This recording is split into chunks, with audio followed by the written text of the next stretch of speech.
Hello everyone, welcome to skill IQ। Skill IQ में आपका स्वागत है। तो एडिटोरियल 29 अप्रैल 2024 की बात करते हैं हम लोग। तो चलिए बिना किसी देरी के स्टार्ट करते हैं। ओके, तो चलिए देखिए, इलेक्शन का दौर है, जैसा कि पहले भी हमारी बातें हो चुकी हैं। तो इलेक्शन से रिलेटेड एडिटोरियल्स आपको ज़्यादा देखने को मिलेंगे अगले कुछ टाइम तक, इवन 2 साल तक भी हो सकता है। बट एडिटोरियल्स में उनकी कमी हो जाएगी धीरे धीरे। लेकिन अभी 3 से 4 महीने या पूरा 2024 देखने को मिल सकता है आपको एडिटोरियल्स में धीरे धीरे कम होगा। चलिए, turnout and tropes. Turnout and tropes, इन दोनों बातों का मतलब क्या है? टर्न आउट का मतलब क्या हो जाता है कि एक तरीके से जो चीज़ है ना वो धीरे धीरे जो है कम हो रही है, कोई चीज़ गिरती हुई है। या फिर ट्रूप्स का मतलब आप एक तरीके से बोल सकते हो उथल पुथल, एक तरीके से बोलते हो, ठीक है ना। टर्न आउट एंड ट्रूप्स, उथल पुथल या फिर एक तरीके से गिरता हुआ स्लोप किसी चीज का। On phase 2 after voter turnout and election rhetoric. देखो, यहाँ पे किसका जो टर्न आउट हो रहा है या ट्रूप हो रहा है एक तरीके से। तो जो दूसरा जो चरण हुआ है 26 अप्रैल को हुआ था ना। फ्राइडे को देख लेना कौन सा डे है था। तो जो जो फ्राइडे को जो चुनाव हुए हैं, सेकंड फेज के जो इलेक्शंस हुए हैं, उसमें जो है काफ़ी जो है गिरता हुआ स्लोप हमें एक तरीके से जो हमारे वोटर्स हैं उनका देखने को मिला। और इसके पीछे क्या रीजंस हो सकते हैं, और चुनावी बयानबाजियां खासकर कांग्रेस एंड बीजेपी की आपस में, इस तरीके की बातें हमें इस एडिटोरियल में हमें देखने को मिलेंगी। ठीक है। उसके बाद voter turnout has been lower in the most states compare to the 2019 election. यहाँ पे कहने का मतलब क्या है कि 2019 के इलेक्शंस की अगर हम बात करें तो उसके हिसाब से जो वोटर्स हैं उनको बहुत कम जो है यहाँ पे देखा जा रहा है 2019 के मुकाबले में, कि वोटर्स जो है वोट करने बहुत कम आ रहे हैं। इसके पीछे एक जो फर्स्ट फेज के बाद जो है, फर्स्ट फेज के इलेक्शन के दौरान जो ECI है, इलेक्शन कमीशन ऑफ इंडिया, उसने जो है गर्मी को एक जो है रीजन बताया था। ठीक है, गर्मी को एक रीजन बताया था। एक एडिटोरियल में हमने जिक्र भी किया था इस चीज़ का कि ज़्यादा से ज़्यादा जो वोटर्स हैं उनको कैसे जो है इंक्रीज किया जा सकता है, एक तरीके से कैसे उनको इंस्पायर किया जा सकता है टू वोट डालने के लिए। चलिए स्टार्ट करते हैं अपने एडिटोरियल को। A comparative assessment of polling in the second phase of the general election on Friday for 88 seats and 88 seats from 13 states and union territories shows that high turnout, more than 70% in the east and northeast। For example north east and east के जो states हैं, Assam, Manipur, Tripura and west Bengal. And how turnout, low turnout, इनमें high turnout रहा इन states में around 70%, और low turnout रहा less than 60%। Bihar, Uttar Pradesh have followed earlier trends. अब यहाँ पे पूरी लाइन को समझने की कोशिश करते हैं। जो हमारे जनरल इलेक्शंस हैं, जो फ्राइडे को हुआ, शुक्रवार को हुआ, जो जिसमें 13 राज्यों के यूनियन स्टेट्स और यूनियन टेरिटरीज, केंद्र शासित प्रदेश और राज्यों में 13 में हुए हैं। 88 सीट्स पे इलेक्शन हुए सेकंड फेज में। फ्राइडे को अपना जो इलेक्शन चल रहा है, जनरल जो इलेक्शन चल रहा है, आम चुनाव चल रहा है, ठीक है, उसका। उसके बाद उसका जो एक अगर हम उसको 2019 के इलेक्शन से उसको थोड़ा सा कंपेयर करें तो काफ़ी जो है थोड़ा सा उतार चढ़ाव, जिस तरीके से हमने शुरुआत में ही देखा, या टाइटल सब टाइटल में हमने एडिटोरियल के देखा कि किस तरीके से जो है बातचीत यहाँ पे मिल सकती है इस एडिटोरियल में। तो वही चीज़ यहाँ पे शुरुआत की ये जो फर्स्ट लाइन है उसमें ही देखने को मिली। यहाँ पे 70% जो है ज़्यादा देखने को मिला, हाई टर्नआउट देखने को मिला ईस्ट और नॉर्थ ईस्ट के अंदर, जिसमें असम, मणिपुर, त्रिपुरा, वेस्ट बंगाल शामिल है। लो टर्नआउट कुछ स्टेट्स में देखने को मिला, अराउंड 60% जो है वोटिंग्स के साथ, बिहार एंड उत्तर प्रदेश और भी बहुत सारे जो है ट्रेंड्स हैं और भी बहुत सारी बातें हैं जिनमें जो पहले जिस तरीके से होती थी चीज़ें उसी के तरीके से जो रुझान हैं जो ट्रेंड्स हैं उसी तरीके के रहे। इसके साथ साथ the turn out seems to be lower in Kerala, Madhya Pradesh, Maharashtra and Rajasthan too. और इन स्टेट्स में भी केरला, मध्य प्रदेश, महाराष्ट्र और राजस्थान में भी कम ही रहा। But any pressing of the reasons should wait for the comprehensive post poll service. अभी के लिए हम जो है क्या कह सकते हैं, अभी के लिए हम यही कह सकते हैं कि बाकी का जो विश्लेषण अगर हम करेंगे, है ना, तो बाकी का जो विश्लेषण करेंगे हम सारे के सारे जो फेज कंप्लीट हो जाएंगे या इलेक्शन कंप्लीट हो जाएगा, तो उसके बाद जो है हम किसी विश्लेषण या फिर एनालाइज पे पहुंच सकते हैं, जिसके बाद हमें पोस्ट पोल जो है हमारे सर्वेस हमें देखने को मिलेंगे। उनमें हम जो है कुछ हद तक जो है बातों तक पहुंच सकते हैं कि क्या जो है रह सकता है, क्या चुनाव इस बार जो है कौन सी पार्टी बाजी मारने वाली है। दैट सेड, ये जो बात है ये पहले भी बताई जा चुकी है। Voter turnout has Indeed reduced in comparison to 2019 in the first phase as well। जैसा कि पहले भी बात हो चुकी है कि कमी रही है 2019 के इलेक्शंस में, ज़्यादा वोट पड़े थे जैसा कि फर्स्ट फेज के दौरान ही हमने जो है देखा है एक तरीके से, ठीक है। उसके बाद एज वेल हो गया compelling the election commission of India ECI, election commission of India to look into whether the heat wave condition in many states were responsible।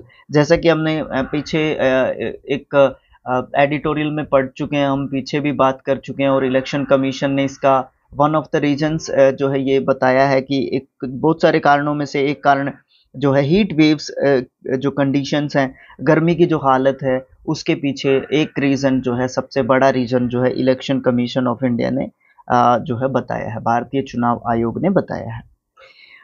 In many states, नहीं, to look into in many states were responsible, हो गया that could be a factor but one can not rule out the notion that voters seems to be less compelled about their choice this time the comparison to 2019। कहने का मतलब यहाँ पे क्या है कि ये कोई एक कारक हो सकता है, कि गर्मी को हम एक कारक मान सकते हैं कि बहुत कम जो है मतदाता या वोटर्स जो है वोट डालने के लिए आ रहे हैं, या कुछ कमी आई है। कहने का मतलब ये है कि कुछ कमी आई है, 2019 में ज़्यादा वोटिंग हो रही थी।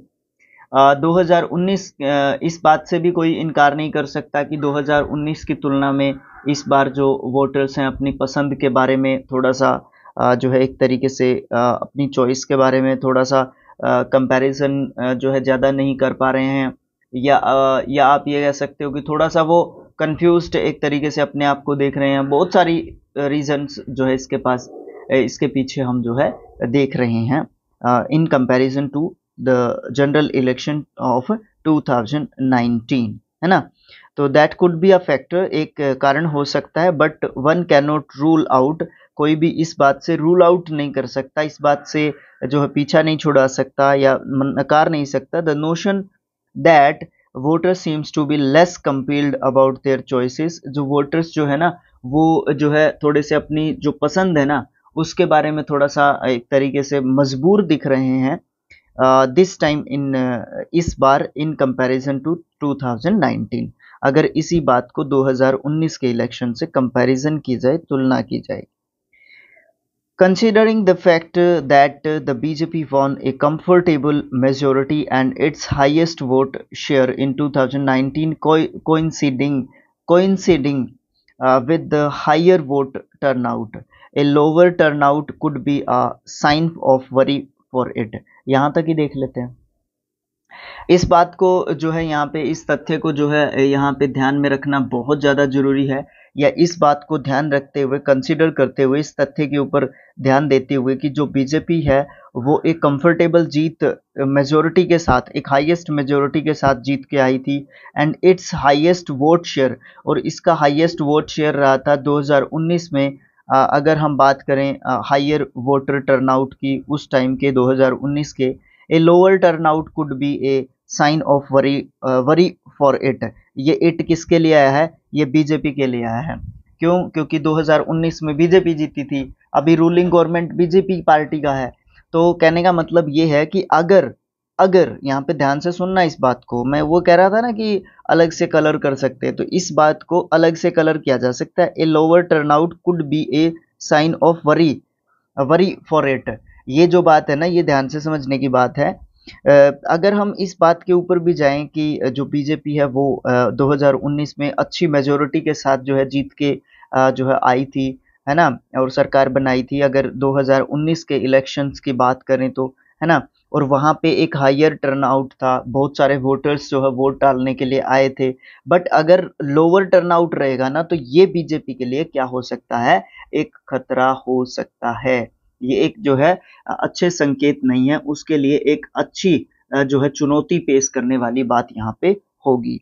Even if conventionally a higher turnout has generally been a message about anti-incumbency in earlier polls before the BJP became the pole of the Indian party system।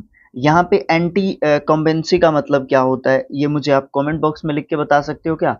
Anti कॉम्बेंसी का मतलब क्या होता है, बताना मुझे कमेंट बॉक्स में लिख के। बाकी मैं आपको पीडीएफ में भी जो है इसका मीनिंग दे दूंगा। जब आप पीडीएफ देखोगे तो उसमें आपको मीनिंग मिलेगा इसका। बट मैं यहाँ पे आपसे पूछता हूँ इस बात को, ठीक है? बट अपनी बात में मैं बताऊं भी इसका मीनिंग, आप उससे भी निकाल पाओगे तो भी बहुत अच्छी जो है बात यहाँ पे होगी, ठीक है? अभी देखते हैं हम कहाँ से देख रहे थे। हाँ, यहाँ पे even if conventionally a higher turnout has generally been a message about anti-incumbency in earlier polls। तो यहाँ पे हमारी जो है क्या बात है, जो है हम ये बोल सकते हैं कि बीजेपी जो है अच्छे जो है वोट शेयर से जीती थी, अच्छा जो है वोट जो है बीजेपी ने लिया था। तो कम अगर वोटिंग होगी, अगर टर्नआउट कम होगा वोटिंग का, तो ये बीजेपी के लिए चिंता की जो है एक तरीके से बात हो सकती है।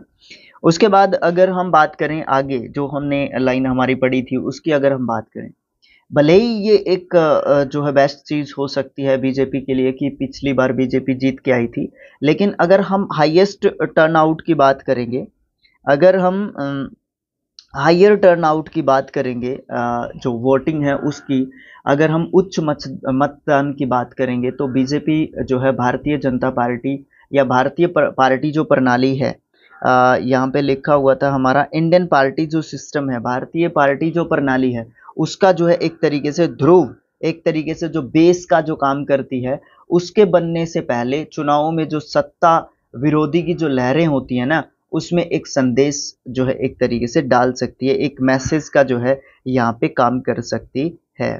तो इस तरीके की बातें हम जो है यहाँ पे बोल सकते हैं, या अकॉर्डिंग टू द एडिटोरियल हम ये चीज़ बोल सकते हैं। बट मुझे इस लाइन में थोड़ा सा मज़ा नहीं आया। इस लाइन को है ना थोड़ा सा एक बार ध्यान से देखते हैं। देखो, पहले वाली बात जो है कुछ इस तरीके से है, इसीलिए मैं पूरी लाइन को कवर करता हूँ एक साथ, ठीक है? एक तो बहुत ज़्यादा लंबा समय लग जाता है एक एक जो है वर्ड को कंप्लीट करने में, ठीक है?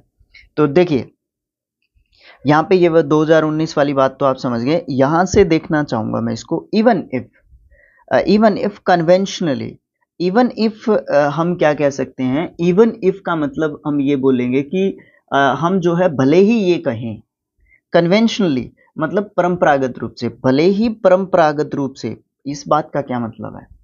इस बात का मतलब हम यही रिलेट कर सकते हैं कि पहले, क्योंकि लगातार 2 बार बीजेपी की गवर्नमेंट आ चुकी है, उसको आप कन्वेंशनली बोल सकते हो, एक तरीके से एडवर्ब के रूप में हम इसको यहाँ पे दे रहे हैं। अच्छा, भले ही परंपरागत रूप से आप ये कह सकते हो, a higher turnout has generally been a message about, यहाँ तक देखो, a highly turnout has generally been a message. एक जो बड़ा जो वोट बैंक है, या बड़ा ज़्यादातर जो लोग वोट डालने के लिए आते हैं, वो आमतौर पर एक मैसेज, एक संदेश हो सकता है अबाउट एंटी इनकम्बेंसी, मुझे बताना ही पड़ेगा, विरोधी लहर।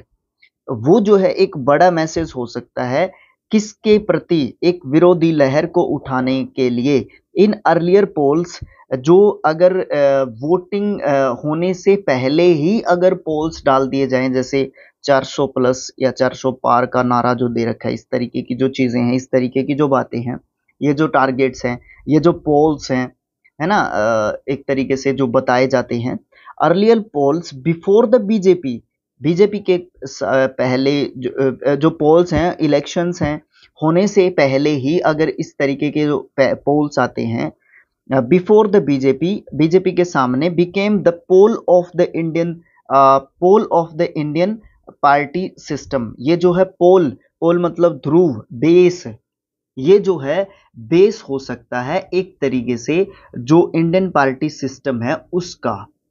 अभी भी बात क्लियर नहीं हुई होगी, मतलब इनकम्बेंसी, एंटी इनकम्बेंसी जो ये है, विरोधी जो लहरें हैं, ये चल सकती हैं बीजेपी के खिलाफ एक तरीके से, अगर इसी तरीके की बातें अगर चलती रही, भले ही जो है जो हायर टर्नआउट रहा हो वोट्स का, लेकिन अगर लोअर टर्नआउट रहता है तो वो इंडियन जो पार्टी सिस्टम है उसके अकॉर्डिंग कह लो, या एक तरीके से दूसरी जो पार्टीज हैं अपने देश में, उनको एक तरीके से फायदा पहुंचा सकता है, सीधे सीधे अगर सरल भाषा में इस बात को मैं कहूं तो।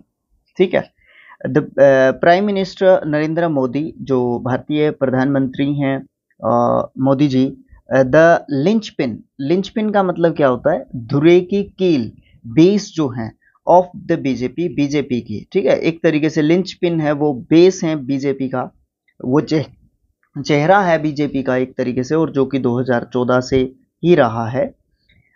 And whose leadership of the party, जो जिनकी लीडरशिप में जो पार्टी है इतना अच्छा कर रही है, and the union government is marshalled by the party as a key campaigning tool, had taken recourse to course communal rhetoric and criticism the Congress party's manifesto. यहाँ पे समझने की बात है ये कि वो हायर और लोअर जो क्या बोलते हैं उसको, हायर और लोअर टर्न आउट, हायर या फिर लोअर जो टर्न आउट है ना, टर्न आउट जो कम या ज़्यादा वोट डालने वाली जो संख्या है वोटर्स की, वो इस लाइन में आपको जो है क्लियर होगी कि किस तरीके से वो बात जो है राइटर के द्वारा कही गई है। ठीक है, अब पूरी लाइन को क्लियर करते हैं। जो भारतीय पीएम हैं, जो मोदी जी हैं, वो एक तरीके से लिंचपिन है बीजेपी पार्टी के लिए, वो एक तरीके से धुरा है, बेस हैं, जिनकी लीडरशिप में जो पार्टी है वो चल रही है। और यूनियन गवर्नमेंट जो केंद्र सरकार है, मार्शल्ड, मार्शल्ड का मतलब होता है क्रमबद्ध, ठीक है ना, यूनियन जो गवर्नमेंट है वो मार्शल्ड है बाय द पार्टी, पार्टी के जो एक तरीके से क्रमबद्ध तरीके से जो काम करने का तरीका है, as a key campaigning tool, एक तरीके से एक जो है बेहतर, एक जो है बेहतर जो है काम करने का जो है एक तरीके से वो जो है क्या देंगे, एक जो है तरीका से काम कर रहे हैं, एक बेस्ट तरीके से काम करने का जो तरीका है पार्टी का, जो इनके ऊपर कार्यभार इन्होंने सौंपा हुआ है पार्टी ने। Had taken course communal rhetoric and criticising the Congress party's manifesto. अब यहाँ पे इंपॉर्टेंट लाइन क्या है, यहाँ पे आ जाएगा communal rhetoric and criticising the Congress party's manifesto. इस चीज को जो है समझने की कोशिश करनी होगी। एक तरीके से कम्युनिकल रिहेट्रिक मतलब असभ्य जो एक तरीके से आप बोल सकते हो बयानबाजी या सांप्रदायिक बयानबाजी, आप इसको बोल सकते हो। और दूसरा आप इसको क्या बोल सकते हो, जो दूसरी बात यहाँ पे क्या लिखी हुई थी, criticising the Congress party's manifesto. और कांग्रेस पार्टी का जो मैनिफेस्टो है, जो चुनाव से पहले जो एक तरीके से घोषणा पत्र, मैनिफेस्टो घोषणा पत्र होता है, जो कांग्रेस पार्टी का जो घोषणा पत्र है उसकी जो है एक तरीके से मोदी जी लगातार क्या कर रहे हैं, जो है क्रिटिसाइज कर रहे हैं, उसकी आलोचना कर रहे हैं। ये चीजें कहीं जो प्रधानमंत्री हैं, जो कि एक तरीके से धुरी हैं इस पार्टी की, बीजेपी की पार्टी की, उनकी लीडरशिप में जो ये पार्टी है ये काम कर रही है, क्या ये जो है एक तरीके से जो है उल्टा तो नहीं पड़ जाएगा? या फिर आप ये कह सकते हैं कि जो प्रधानमंत्री मोदी जी हैं वो इस तरीके की कमेंट्स का जो है एक तरीके से सहारा ले रहे हैं कि जो उनकी पार्टी है 2024 है उस इलेक्शन को जीते एक तरीके से। This suggests a two pronged. Ploy यहाँ पे प्रोन्स्ड क्या होता है, प्लोय क्या होता है। प्रोन्स्ड जो है एक एडजेक्टिव होगा और फिर यहाँ पे पीछे नाउन होगा। ये तो आपको पता ही है स्ट्रक्चर, पहले एडवर्ब होता है, फिर एडजेक्टिव होता है, फिर नाउन होता है, ठीक है। तो यहाँ पे दो चीजें दी गई हैं, तो ये दोनों चीजें हैं। तो ये जो प्लॉय होता है इसका मतलब होता है कोई भी चाल तिकड़म, है ना, जोड़ तोड़, है ना, आगे पीछे करना, तोड़ना मरोड़ना किसी चीज को, इस तरीके से बोल सकते हो, यहाँ पे बयानबाजी को तोड़ना। प्रोन्स्ड क्या होता है, कांटेदार या फिर दांतों वाला, ठीक है। तो एक तरीके से यहाँ पे ये क्या कह सकते हो, this suggest A to प्रोन्स्ड Ploy. इस बात का मतलब हम क्या कह सकते हैं कि दो तरफा चाल का सुझाव हमें ये बात बता रही है।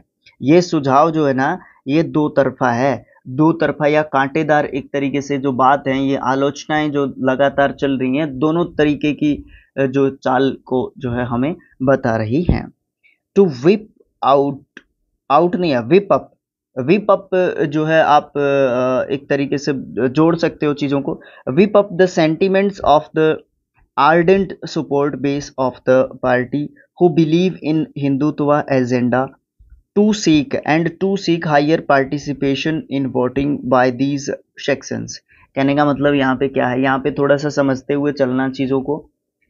जो हिंदुत्व एजेंडे की जब बात की जाती है, हिंदुत्व एजेंडा यानी कि हिंदुत्व को ये पार्टी जो है ज़्यादा जो है विश्वास रखती है, हिंदुत्व एजेंडे में विश्वास करने वाली जो है ये पार्टी है ना। और इसका जो सपोर्ट है, आर्डेंट सपोर्ट मतलब बहुत ज़्यादा उत्साही एक तरीके से, जो हिंदुत्व के जितने भी संगठन जो अपने देश में काम करते हैं, हिंदुत्व हिंदू राष्ट्र बनाएंगे, इस तरीके की बातें जो बीच बीच में चलती रहती हैं, उछलती रहती हैं।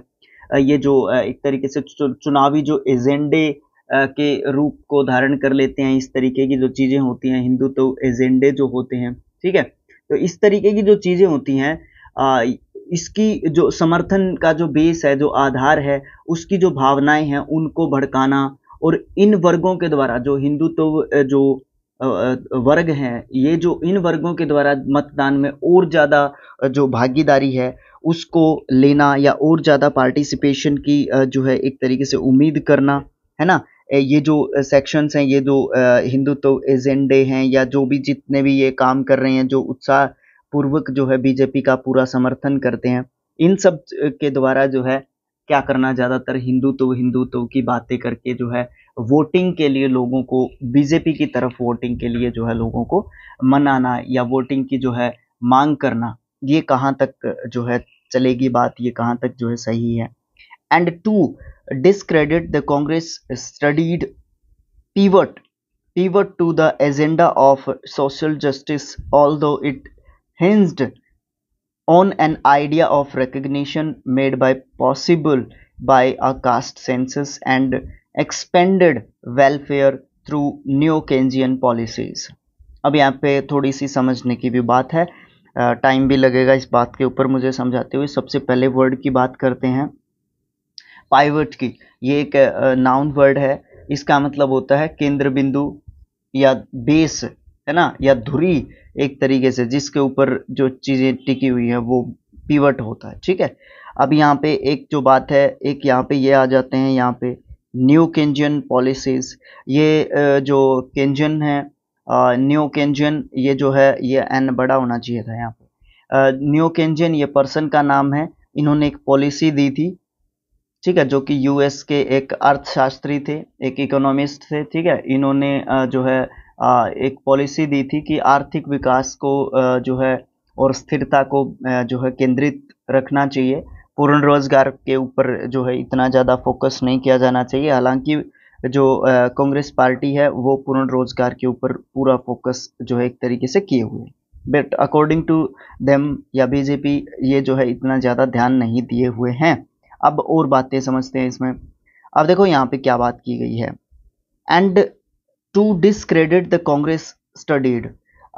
जो कांग्रेस की जो स्टडी है, कांग्रेस का जो एक तरीके से जो सोचना है, जो मानना है, जिसमें आप सबसे पहले बात करते हो एक एजेंडे की, सामाजिक न्याय, सोशल जस्टिस। सोशल जस्टिस में इन्होंने अपने मैनिफेस्टो में एक बात की थी कि जो ये है ना, कास्ट सेंसस करेंगे, है ना, कास्ट सेंसस करके ये लोग जो है सामाजिक रूप से ये देखेंगे कि जो जातीय गणना करके ये लोग ये देखेंगे कि किस जाति को, किस स्पेशल एक वर्ग को कितनी सपोर्ट की जरूरत है। ठीक है ना। पीछे के एडिटोरियल्स में अभी हमने पढ़ा था कि ये लोग कह रहे थे कि जो जो कांग्रेस सरकार है या कांग्रेस जो पार्टी है वो जो है जातीय गणना पे तुली हुई है, इस तरीके की बातें कर रही है, ऐसे कर रही है, वैसे कर रही है, इस तरीके के मतलब उनके मैनिफेस्टो के ऊपर पूरा अटैक एक तरीके से चल रहा है। तो वही चीज यहाँ पे भी दी गई है कि जो सोशल जस्टिस की जो बात कर रही है, यहाँ पे सोशल जस्टिस को डिफाइन किया गया है कि जो जातीय जो जनगणना है उसके द्वारा जो पॉसिबिलिटी बनाई गई है उस मान्यता के विचार के ऊपर जो है एक तरीके से जो कास्ट सेंसस पे जो है टिकी हुई है, एक तरीके से जो आइडिया है जो कांग्रेस का सोशल जस्टिस है ना, उसके ऊपर जो है ये रुके हुए हैं। एक बात ये, और एक्सपेंडेड वेलफेयर, और वेलफेयर को जो है और ज़्यादा एक्सपेंड करेंगे।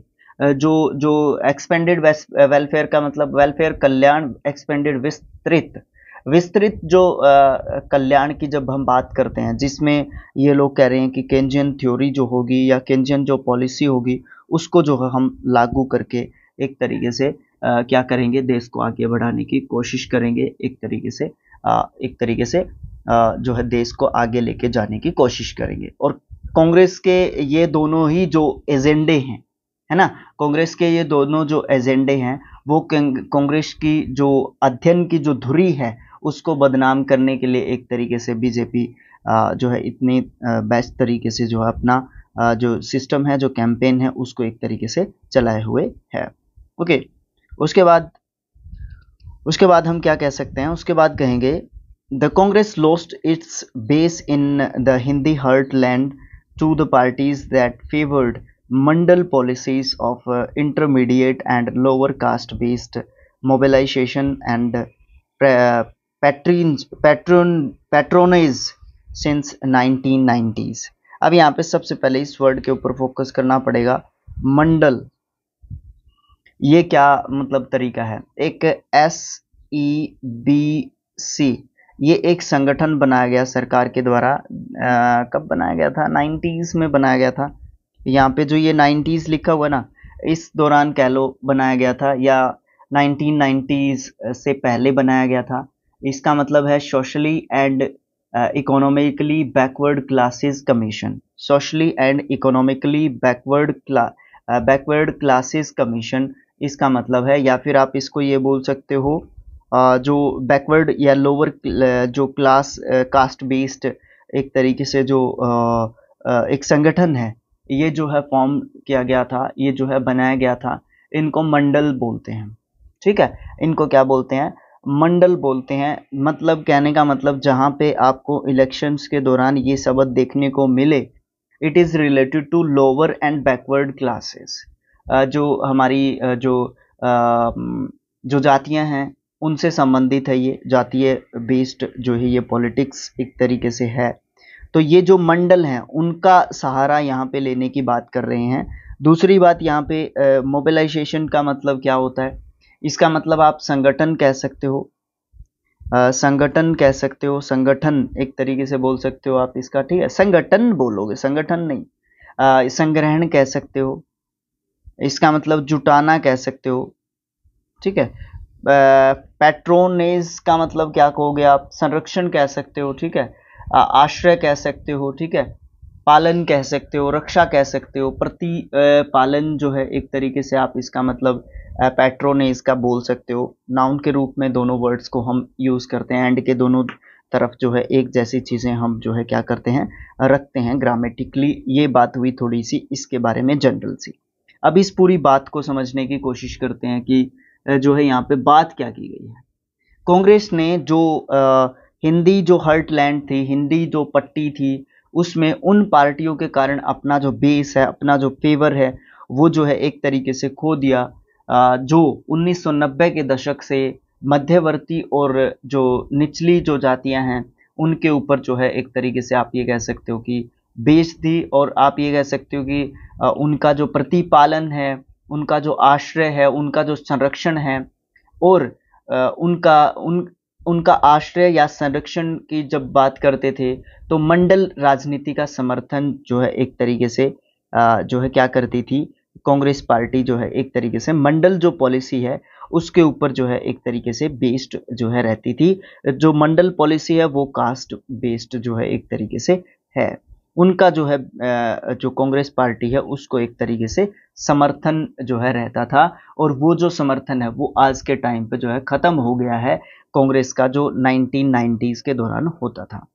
The BJP then successfully managed to upend these parties by mobilizing sections of the OBCs who felt left out due to the hinge money of select intermediate caste in the mandal parties, besides using hindutva to form a solid base of support। यहाँ पे भी बहुत जबरदस्त बात लिखी हुई है।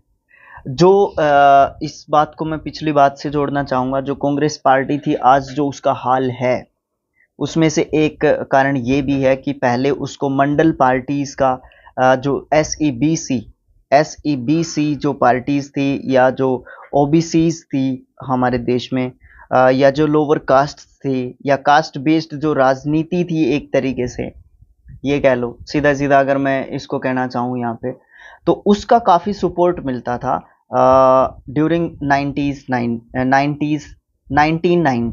ठीक है, तो लेकिन जो अब वो चीज़ है ना, अब वो चीज़ या वो समर्थन जो है भाजपा ने एक ठोस आधार पर बनाने के लिए हिंदुत्व का भी उसके साथ जो है यूज़ कर लिया कि हिंदू जो राष्ट्र है हम इसको बनाएंगे, ये चीज़ वो चीज़।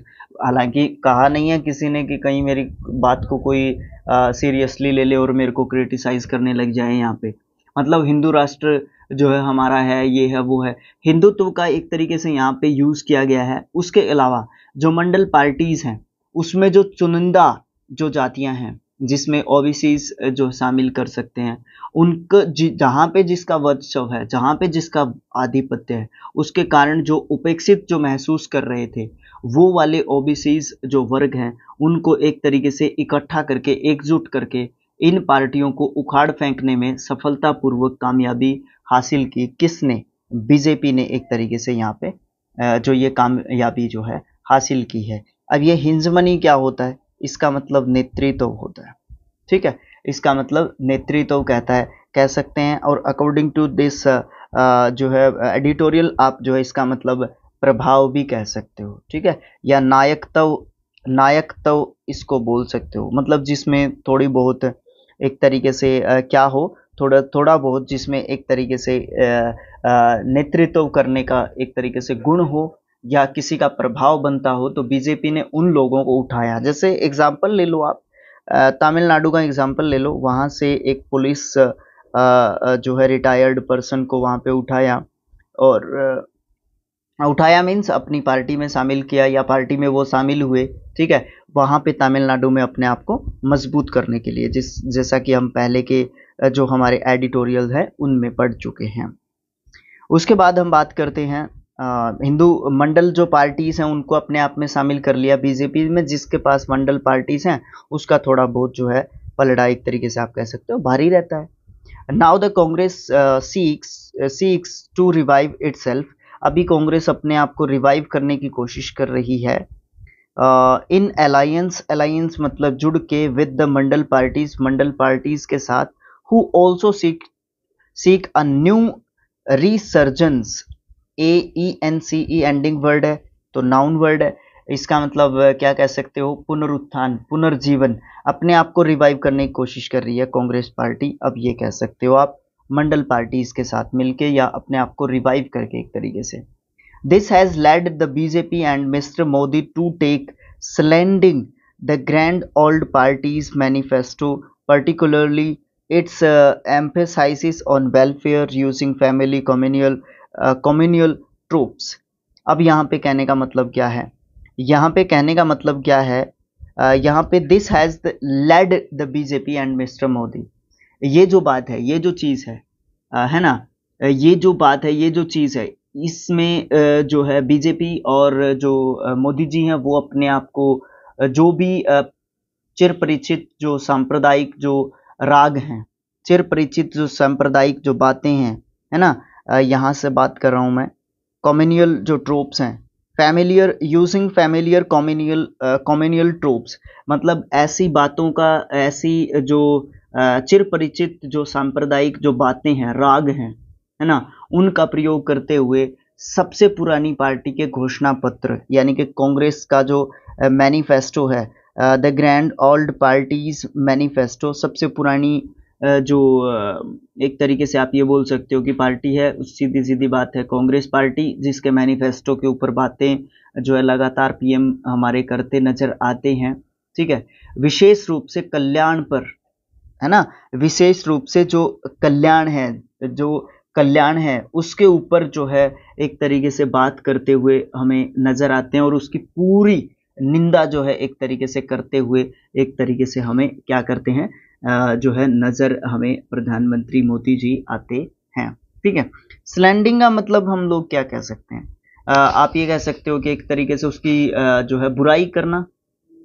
किसकी स्लैंडरिंग, किसको स्लैंडरिंग किया जाता है, टू स्लैंडरिंग, किसको स्लैंडरिंग किया जाता है, द ग्रैंड पार्टीज मैनिफेस्टो, इसको स्लैंडरिंग किया जाता है। ठीक है, पर्टिकुलरली किस बात के ऊपर एम्फेसाइज करके, वेलफेयर के ऊपर एम्फेसाइज करके, और किस चीज का यूज किया जाता है, जो कि हमने सेंटेंस जहां से शुरुआत की थी एक तरीके से उस चीज का शुरुआत में जिक्र करके जो है एक तरीके से वहां पे बुराई की जाती है, अटैक किया जाता है, जो राजनीति में होता है उस तरीके का।